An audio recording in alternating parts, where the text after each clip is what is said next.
Welcome to Not Milk Never Milk. Subscribe if you're lactose intolerant. You start by confirming the simple causes. Test the battery and fob, then try the manual key so you avoid parts replacement unnecessarily.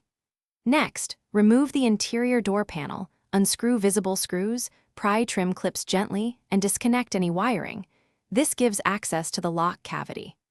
Once done, you'll locate the lock actuator and the metal rods that connect to the handle and latch. Inspect clip positions, and take a quick photo so reassembly aligns exactly as it was. You now diagnose by operating the latch manually while watching the actuator and linkages. This shows whether motion transfers correctly and reveals binding or loose clips. If you hear grinding or see partial movement, the actuator gears or motor are likely failing. If rods are bent or clips popped, replace or rebend and refit clips.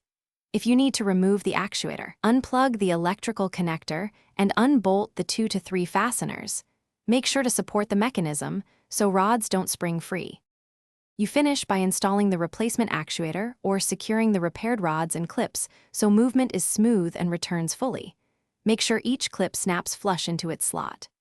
Reconnect the wiring, reattach the door panel, then test the lock and unlock cycles at least 5 times while operating interior and exterior handles to confirm reliability.